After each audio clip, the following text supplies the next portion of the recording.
Donc, beaucoup d'enfants, malheureusement, sont maudits, si je pourrais dire. C'est le fils du pasteur. Parce que vous êtes enfant de pasteur, vous êtes obligé de faire la chose dans l'église. C'est ce qui pousse aussi beaucoup d'enfants de pasteur à la dérive.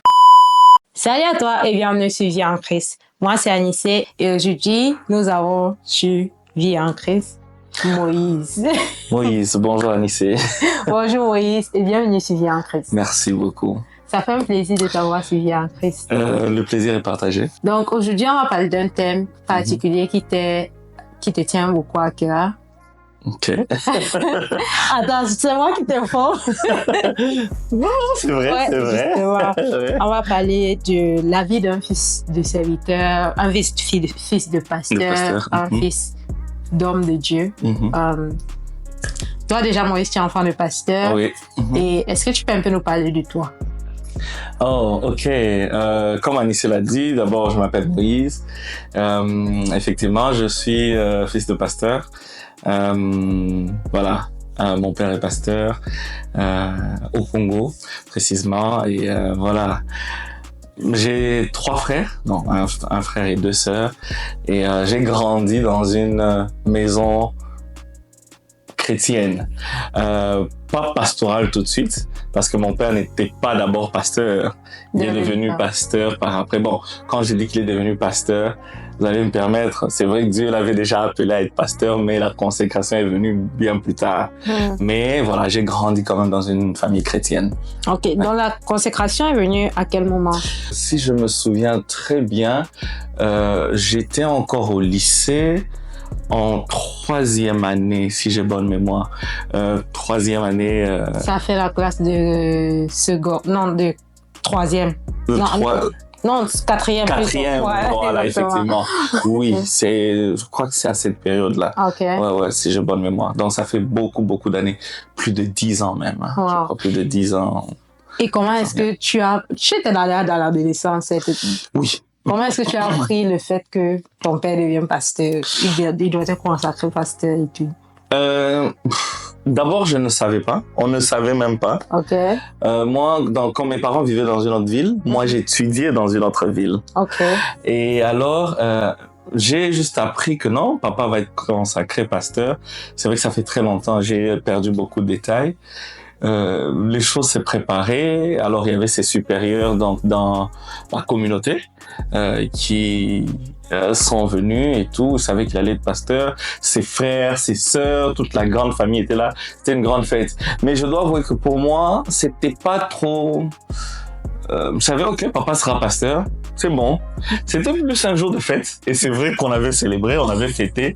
Mais il n'y avait pas trop un impact à ce moment-là. Je ne savais pas ce que c'était réellement d'être fils de pasteur. Je voyais, ok, ça c'est un enfant de pasteur, mais je n'avais aucune idée. Ok. Oui. Tu savais pas ce qui t'attendait. Je ne savais pas ce qui m'attendait, effectivement.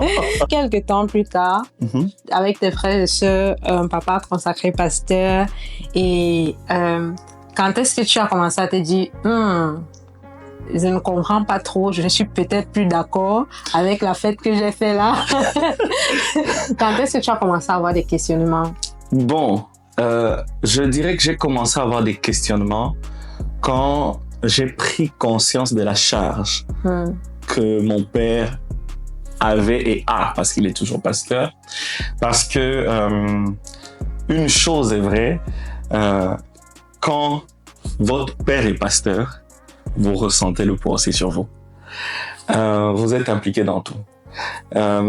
C'est à ce moment-là que j'ai commencé à prendre conscience, que c'est pas seulement lui qui est pasteur, qui a le poids, qui a le fardeau, mais toute la famille est impliquée. D'une manière ou d'une autre, que ce soit spirituel, surtout spirituellement, c'est juste un autre niveau, des combats que vous n'aviez pas et que tu ne pourrais même jamais imaginer. Que ça vienne dans ta vie et puis subitement c'est là. Allô? Des réalités peut-être que vous ne savez pas parce que vous devenez tout de suite en fait, le regard change. Hier, tu pouvais faire tes bêtises comme tu voulais, mais aujourd'hui, c'est plus le cas. C'est le fils du pasteur. C'est le fils du pasteur, effectivement. En fait, les détails maintenant comptent. Et en plus de cela aussi, la vie à la maison n'est plus la même. Quand on est fils de pasteur, il faut se préparer. Que ta chambre, un jour, c'est ta chambre, le lendemain, c'est pas ta chambre, quoi. C'est la chambre. C'est la cantine, là, qui a un peu les soucis, là. Voilà. Il y a un visiteur qui est venu et tout ça. Bon, on se prépare, quoi. Mais étant adolescent, bon, on s'adapte aussi rapidement. C'est vrai que parfois, on n'était pas toujours d'accord. Mais voilà, nos parents ont su, gérer cette affaire. Mais bon, on en dira un peu plus. Attends. Est-ce que tu peux nous mettre un peu dans une anecdote qui t'a peut-être marqué, où tu t'es dit, pourquoi je suis obligé de faire ça? En tant que fils de pasteur, on était obligé d'être les premiers à l'église et les derniers à partir de l'église. Bien évidemment. Donc voilà, parfois tu es là, tu te dis, mais pourquoi les autres ne vont pas le faire? Je prends un exemple du fait que mon frère et moi jouions déjà des instruments de musique. Tout le monde peut refuser, mais vous êtes obligé d'y aller. Parfois, on avait juste l'impression qu'il fallait faire la chose parce qu'on était fils de pasteur. Et ce qui est encore beaucoup plus dur, c'est quand les autres pensent que parce que vous êtes enfant de pasteur, vous êtes obligé de faire la chose dans l'église. C'est devenu comme si l'église était devenue une entreprise familiale, en fait. Qu'on le veuille ou pas, c'est que vous arrivez à un niveau où vous vous dites, tout le monde peut ne pas venir, nous devons être là. Et à un moment, surtout en tant qu'enfant jeune, ça affecte vraiment. Tu as envie d'aller jouer au foot, tu ne peux plus aller jouer au foot parce que c'est l'heure du culte. Tu as envie de rencontrer des amis, c'est un peu difficile et tout ça. D'un côté, oui, tu dis voilà, nous devons soutenir notre papa dans cette œuvre, mais de l'autre côté, tu dis non, j'aimerais aussi être comme tous les autres enfants. La vie change, c'est vrai, la vie change. Ouais. Et comment est-ce que tu as pris ces changements? Au début, voilà, c'était un peu compliqué, mais après, on s'habitue. Surtout que nos parents ne nous ont pas laissé être les enfants de pasteurs. Ils nous ont montré le chemin de Dieu, mais ils nous ont aussi appris à être serviteurs. Donc, ce n'était plus une question de papa, maman qui vont servir. Non, c'était maintenant une question de toute la famille. Nous avons atteint un âge où nous sommes devenus conscients que non, nous ne servons pas pour aider papa dans son ministère, mais nous servons Dieu d'abord. Et c'est vrai que ça a pris du temps. Avant, nous étions les fils du pasteur, les enfants du pasteur, mais plus tard, on a compris que nous sommes serviteurs de Dieu. Qu'il soit là ou qu'il ne soit pas là, dont je parle ici de notre Père, on avait déjà notre rôle en tant que serviteur de Dieu qu'on exerçait à l'église. Donc, voilà, avec le temps, ça a changé. Parfois, en fait, on attend des enfants des pasteurs qu'ils soient parfaits. Qu'ils soient des modèles, être là à l'heure, bien sûr le premier à ouvrir l'église, bien sûr. Tu dois être un enfant modèle. Comment est-ce que toi, tu as pris ça du fait que c'est comme si on n'attendait pas de toi d'être un enfant, mais d'être un enfant de pasteur? Et cette question, moi, je sais pas, je vais essayer de reprendre ça sur deux volets. Dépendamment d'abord de ma famille, et je pense aussi de beaucoup de familles de pasteurs.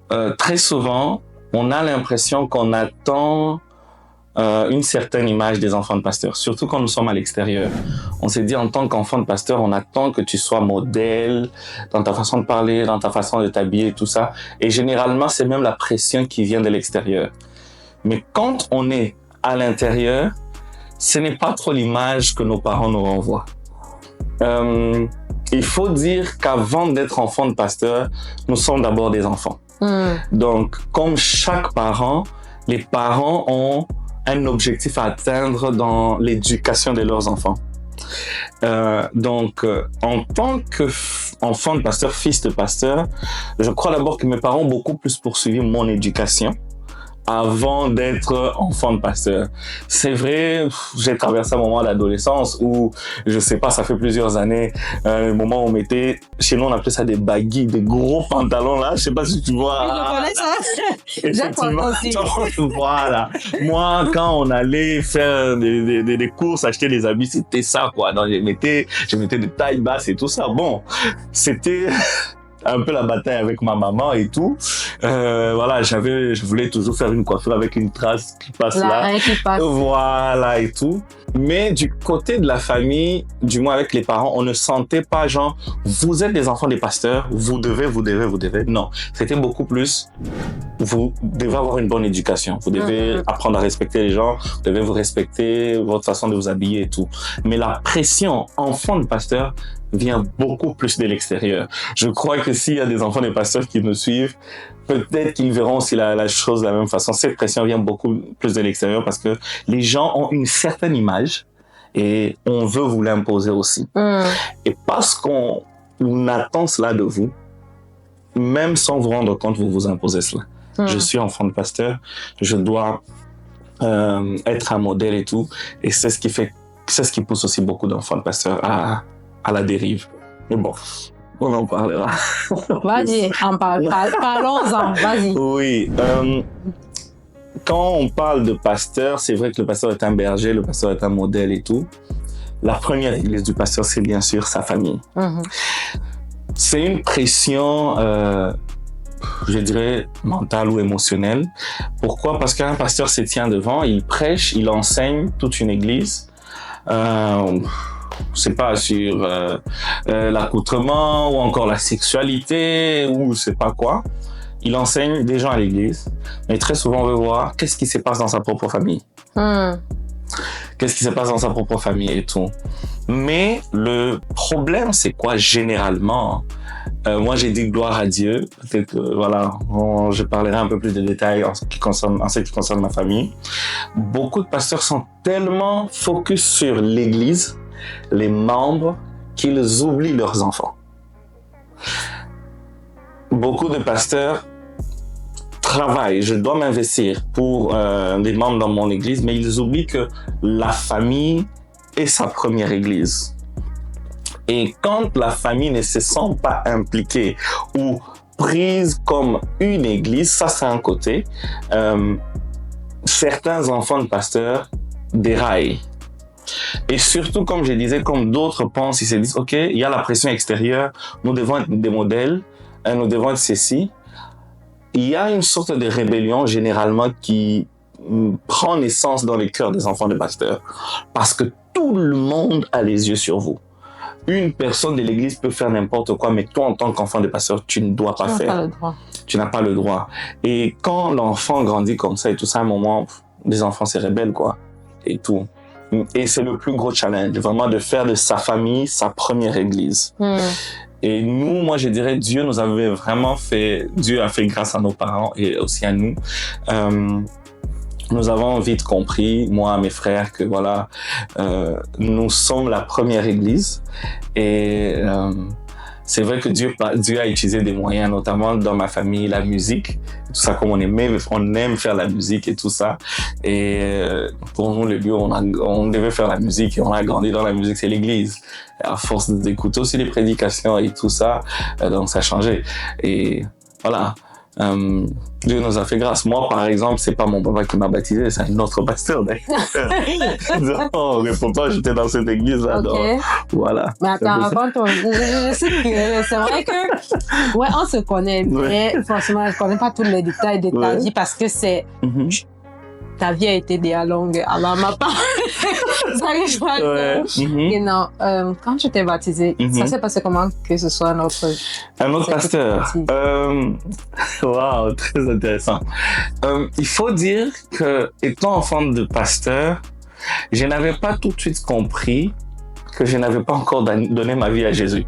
Bien que j'allais dimanche à l'église. Je faisais l'église, si je peux me permettre ce langage. J'allais à l'église, je chantais, je jouais à la batterie et voilà, je priais même et tout ça, mais je n'avais rien en tête que voilà, il faut qu'un jour j'arrive moi-même à prendre cette décision d'être enfant de Dieu. Et j'ouvre une parenthèse, si j'oublie, tu vas me remettre, c'est aussi un problème que beaucoup d'enfants de pasteurs ont quand ils naissent dans la maison pastorale, l'église, à force de servir, on écoute la parole, on oublie même qu'il y a un moment où nous devons nous-mêmes décider à partir de maintenant, c'est ma vie avec Christ. C'est pas une vie familiale pour Christ d'abord. Donc. Alors, j'allais comme ça à l'église et tout. Papa prêchait, ouais, c'est les autres qui s'est baptisé. Pour moi, voilà. La première fois, je crois que ça doit être lui qui avait prêché ou je sais plus trop, j'ai donné ma vie à Jésus. Du moins, je suis de ceux-là qui ont donné leur vie à Jésus au moins 4 ou 5 fois. Hein? Je plaide pas. Voilà, donc, voilà. Alice aussi connaît ça. Mais, bien qu'étant enfant de pasteur, comme on était dans une autre ville, dans une autre région, dans la région du Katanga, nous sommes revenus à Kinshasa. Là, j'étais déjà à la fin de mon lycée. Je crois vers la dernière année ou avant-dernière année. Donc, je compte au moins plus de 6 ans que j'étais à l'église comme ça. Mais je n'avais jamais donné ma vie à Jésus-Christ. Et tu étais même à l'église avant ces 6 ans. Et j'étais à l'église. Voilà. Mon père était consacré pasteur. Voilà. Donc, j'étais à l'église avant ça. Et un jour, un pasteur est venu, il parlait, il prêchait et tout ça. Et ça m'a vraiment touché. Je me suis rendu compte qu'en fait, si Jésus-Christ revenait maintenant là, on perd pas, mais moi je reste. Et je me suis dit non, je vais me faire baptiser. Et il y avait des cours d'affermissement avant le baptême qu'on faisait et tout. Et je suis allé m'inscrire. J'ai commencé aussi à faire ces cours-là et tout. Et d'ailleurs, je crois le jour où je me faisais baptiser, j'avais annoncé la veille à mes parents que demain je vais me faire baptiser. Wow. Et bon, voilà. Ils n'étaient pas très étonnés. Mais c'était dans votre église. C'était dans notre église que les cours s'est passé. Ok. Ils ne savaient rien, en fait. Bon, j'allais faire mes cours. Mais ils ne savaient pas que... Ils ne savaient pas, comme c'était une autre personne qui s'est chargée de l'affermissement, des affermissements et tout. Donc, je suis allé faire les cours. Et c'était un samedi, si je me souviens. D'ailleurs, une petite anecdote, mon frère, s'il regarde cette vidéo, il va beaucoup rire. Je connais cette anecdote. Voilà. Raconte quand même. Le jour même où on devait nous baptiser, c'était un samedi, on va le matin, on nous donne les dernières informations et tout, et on se dirige vers le lieu du baptême. Mon frère vient aussi, m'accompagne. Je crois qu'il n'y avait que mon frère, hein. Je sais plus trop, je crois que c'est mon cousin Chansard et tout. On me baptise, et le pasteur qui me baptise, il dit à mon frère, mais dis, toi, ton frère s'est fait baptiser, tu fais quoi là-bas? Viens aussi, on l'a baptisé là. Mais bon, lui, il disait qu'il était entré dans l'eau sans savon. Donc, voilà, c'est venu après quand je me suis décidé, quoi. Donc, ça prouve que lorsque tu t'es même décidé, par exemple, ton frère n'avait pas encore décidé, il avait encore tellement de choses à faire dans sa vie, entre guillemets. Mon frère, c'est ici en Europe. Justement, qu'il a donné sa vie à Christ et tout. Ouais. Et parfois, il faut vraiment apprendre à dissocier ça. On va à l'église, oui. Même dans les familles chrétiennes, c'est même pas juste dans les maisons de pasteurs, mais parfois dans les familles chrétiennes, il y a plusieurs enfants qui vont à l'église. Et malheureusement, le fait qu'ils vont à l'église avec les parents ne posent pas plus de questions. Effectivement. Ou alors ne s'interrogent pas plus sur ça. Et le plus triste, parfois les parents se posent des questions, mais on ne peut pas forcer quelqu'un à devenir chrétien. C'est ça le point en fait. C'est exactement ça. Et je pourrais même rajouter sur ce que tu dis. Par exemple, ça c'était le cas avec nous. On servait même à l'église, mais en réalité, on n'était pas encore chrétiens. On priait, mais on n'avait pas encore pris cette décision personnelle. Et nous, on servait pourquoi? Parce que c'est nous qui avions commencé l'église avec papa. Donc, les premiers fidèles... C'était nous. C'était nous. Mais les premiers fidèles qui n'étaient pas tout de suite des chrétiens en réalité. C'était dans cette mouvance, nous sommes les enfants du pasteur, on va à l'église, mais on ne comprenait rien de tout ça. C'est bien plus tard. C'est là que je comprends que réellement, c'est Christ qui se révèle à quelqu'un. Amen. On voyait des choses, on voyait tout ce que Dieu faisait au travers de nos parents. Mais nous, là... Ça ne vous concerne pas. Non, on était des serviteurs. Je ne sais même pas si je veux dire qu'on était réellement des serviteurs. Moi, je dirais, on était des travailleurs de l'église. Voilà. Voilà. On était des travailleurs de l'église, on faisait notre job. Ouais, sauf qu'on ne vous payait pas. C'était du bénévolat. C'était du bénévolat. Ouais. Et beaucoup d'enfants de pasteurs, ça j'aimerais souligner, beaucoup d'enfants de pasteurs se retrouvent dans ce cas-là.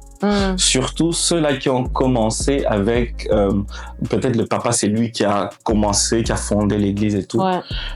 Comme vous êtes dans cet environnement, dans cette mouvance, église, on ne pose jamais des questions. Peut-être c'est même vous qui nettoyez l'église, qui montez les baffles et toutes ces choses-là. On ne se pose jamais cette question. Et on travaille en pensant qu'on est serviteur. C'est beaucoup plus tard. Mais Dieu nous a fait tous grâce, moi, mes frères et tout. Voilà. En fait, si quelqu'un écoute cette vidéo, si tu es même seulement dans une famille chrétienne, je vais dire, tu es né dans une famille chrétienne ou pas, en fait, pose-toi la question, est-ce que si Christ revient maintenant, là, est-ce que je pars ou bien c'est ma copine qui part et je reste, mes parents partent et je reste pas ça. En fait, c'est une décision personnelle. Toi, ton papa ne pouvait pas te forcer et je trouve ça vraiment sage de sa part en tant que pasteur qui n'a pas dit que non, Moïse, il faut y que tu penses à te baptiser ou un truc comme ça, mais c'est quelque chose qui est venu de toi. Ça veut dire le Seigneur s'est révélé et tu as suivi la voie du Seigneur. Mais c'est pas quelque chose qui était extrinsèque que non, on t'a dit tu dois faire. Et parce que si papa te disait tu allais le faire en fait. Par obéissance à papa, mais ce n'était pas... C'est ce qui s'est passé avec ton frère, effectivement, en fait. Effectivement, avec mon frère, il m'a accompagné et puis voilà. Il s'est retrouvé dans l'eau. Après, il a décidé lui-même pour lui, donc... Et il y a aussi quelque chose, quand tu as parlé de ça, que moi, je pourrais même rajouter du moins. Je pense que Dieu est passé par là aussi pour nous forger, nous, dans notre famille, dans les enfants de pasteurs. C'est le culte familial. Je sais pas, ça pourrait peut-être bénir quelqu'un.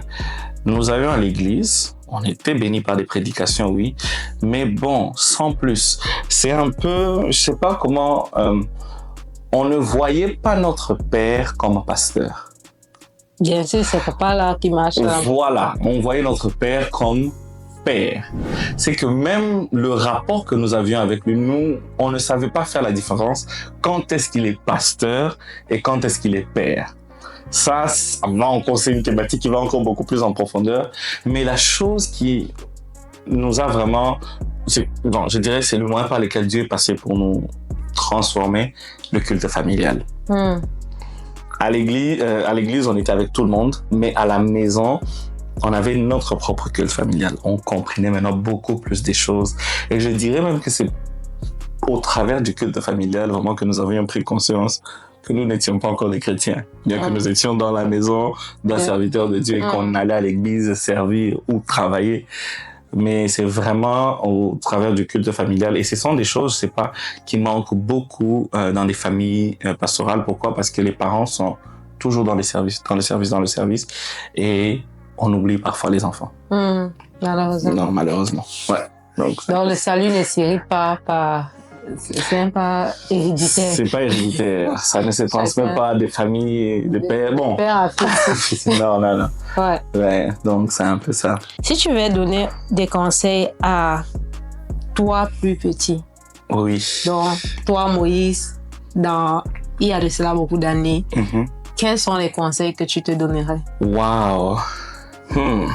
La question est très, très... pour moi, il y a tellement beaucoup de choses que je dirais. Parce que... je sais pas, j'ai eu une bonne enfance, je dirais. Mais aussi très challengée, surtout sur le plan spirituel. Si je pourrais, moi, me donner, à moi, Moïse plus petit, un conseil, c'est de ne pas oublier que bien qu'on est fils de serviteur, enfant de pasteur, enfant, je sais pas, de prophète et tout ça, de savoir qu'on doit avoir sa propre relation avec Jésus-Christ. Il est possible de bénéficier de toute cette grâce autour parce que quand votre père ou votre mère est servant de Dieu, vous êtes sous une couverture, sous un parapluie. Mais en réalité, vous n'avez pas encore de relation personnelle avec Jésus-Christ si vous n'avez pas décidé vous-même. Un moment ou l'autre, cela va vous rattraper. Mais un autre conseil que j'aimerais aussi donner, et ça c'est à beaucoup d'enfants de pasteurs ou tous les enfants de pasteurs, ou même si demain Dieu vous appelle à être pasteur, c'est que beaucoup d'enfants de pasteurs confondent l'église ou l'œuvre de Dieu avec leur boutique. Tu vas me permettre, je crois que là tu vas me poser. Ouais. Bon, Moïse est congolais, donc il dit les choses comme c'est, voilà. Vous allez me permettre de le dire. En fait, très souvent, les enfants de pasteurs, surtout quand le papa c'est lui qui a commencé avec la communauté ou bien qui a commencé avec cette église, nous confondons, nous pensons que parce que papa est pasteur, l'église nous appartient. nous permettons de faire n'importe quoi, tout ce que nous voulons, prendre des décisions même que nous ne devrions pas prendre et tout ça. Et ça, c'est un conseil que j'aimerais donner à Moïse d'avant, bien sûr, mais aussi à tous les autres enfants des pasteurs par la suite. Vraiment, l'œuvre de Dieu, c'est l'œuvre de Dieu. Et les œuvres familiales ou les travaux qui ont à voir avec la famille, c'est aussi autre chose. C'est très important de ne pas confondre. Parce que vous savez, Dieu a frappé les enfants de Élie, je crois, le prophète, parce qu'ils pensaient que voilà, parce que leur père était sacrificateur, ils pouvaient se permettre de faire n'importe quoi. Et Dieu a quand même frappé pour aller choisir quelqu'un qui n'était même pas de la lignée.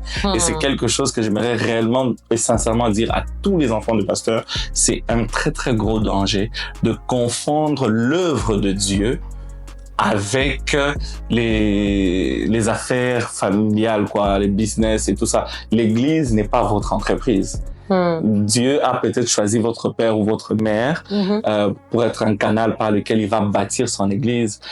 Il peut aussi vous choisir, mais cela ne fait pas de cette église votre boutique, ou votre entreprise familiale. Donc, beaucoup d'enfants, malheureusement, sont maudits, si je pourrais dire. Ils manquent la bénédiction de Dieu parce qu'on confond cela. Et ça, c'est un conseil que je peux donner à tous les enfants de pasteurs. Merci beaucoup, Moïse. C'est moi qui te remercie. En tout cas, moi, j'ai été bénie.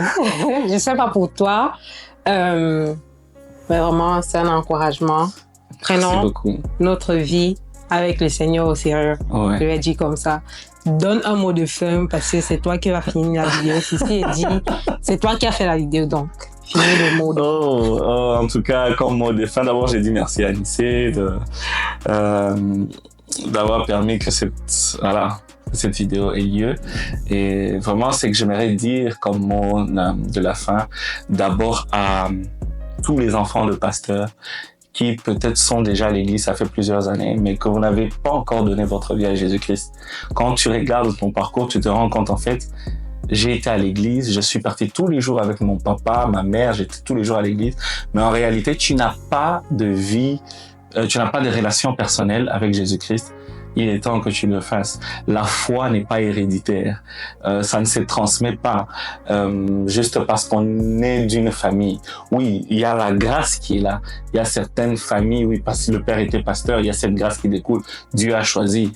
Mais il faut arriver à prendre cette décision personnelle et ne pas se laisser prendre dans ce mouvement-là. Et une autre chose que je pourrais encore dire, en tant qu'enfant de pasteur, j'aimerais encourager tous ces enfants qui parfois ont l'impression que leurs parents les ont délaissés parce qu'ils sont tellement occupés à l'œuvre de Dieu. Aujourd'hui, je me permets de dire, mais parfois nos parents ne voient pas toujours tout. Ils sont tellement dans l'œuvre qu'ils ne voient pas toujours tout. C'est aux enfants parfois de se rapprocher de leurs parents, de leur père, de leur mère, pour montrer aussi leurs besoins en tant que famille. Et si vous êtes des grands enfants et que vous avez l'impression que vos parents sont tellement occupés dans l'œuvre et que vous êtes encore tous à la maison, moi je vous propose créer un culte familial. Ça va plus vous reconcentrer, vous ramener ensemble en tant que famille, vivre votre moment en tant que famille avec Dieu. Et qu'est-ce que je peux encore dire? Le mot de la fin, je l'avais déjà dit, pour tous ceux qui prennent l'église où leurs parents sont pasteurs comme leur boutique, arrêtez. Donc... Est-ce que je pourrais alors prier pour les enfants de pasteurs? Oui. Je vais d'abord commencer par prier pour tous ces enfants qui sont enfants de pasteurs, enfants des serviteurs de Dieu de manière générale. Nous allons prier. Seigneur Jésus-Christ, je te dis merci parce que oui, c'est vrai que c'est un privilège d'être serviteur de Dieu, d'être à ton service, mais c'est aussi un privilège d'être enfant des serviteurs de Dieu. Oui, c'est vrai que ce n'est pas toujours rose. À l'extérieur, les gens nous voient peut-être différemment, ou même que nous, dans nos propres maisons, nous avons nos combats. Seigneur, mais toi, tu sais pourquoi est-ce que tu nous as mis dans toutes ces familles où nos pères, nos mères sont des pasteurs, sont des prophètes, sont des docteurs, où ils sont tellement plongés dans l'œuvre de Dieu. C'est pourquoi je viens prier pour tous ces enfants, surtout ceux-là qui ont l'impression que l'œuvre de leurs parents est devenue un fardeau trop lourd à porter. Je prie que tu leur donnes la paix, que tu leur fasses grâce de comprendre, mais aussi qu'ils trouvent leur place. Seigneur, je profite aussi, je prie pour cette personne qui, ça fait très longtemps peut-être, en train de travailler avec papa tous les jours, accompagner maman tous les jours à l'église, mais qu'elle n'avait pas compris que voilà, elle n'était pas encore enfant de Dieu. J'ai prié pour cet enfant qui, malgré ses va-et-vient à l'église, vient à peine de se rendre compte qu'il n'avait pas de relation personnelle avec toi. Je prie Jésus-Christ que maintenant, lui qui a décidé d'avoir une relation particulière avec toi, cette personne qui a décidé d'avoir une relation particulière avec toi, Seigneur, qu'elle vive quelque chose d'extraordinaire. Oui. Et que tu bénisses toutes les personnes qui nous suivent et toutes les personnes qui nous suivront par après. Au nom de Jésus-Christ, nous avons prié. Amen. Amen. Merci beaucoup, Moïse. Merci, Anissé. Et on se reprend si le plateau vient bientôt. Bientôt. Ouais. Ciao, ciao. Ciao. Et, c'est quoi? Liker, abonner. Baby, on dit comment encore? Merci à vous de nous avoir suivis et n'hésitez pas de liker cette vidéo, de la partager autour de vous pour bénir des personnes qui sont autour de vous. Que le Seigneur vous bénisse et on se retrouve par la grâce de Dieu très prochainement pour une nouvelle vidéo. Que Dieu vous bénisse. Ciao. Ciao. Oof.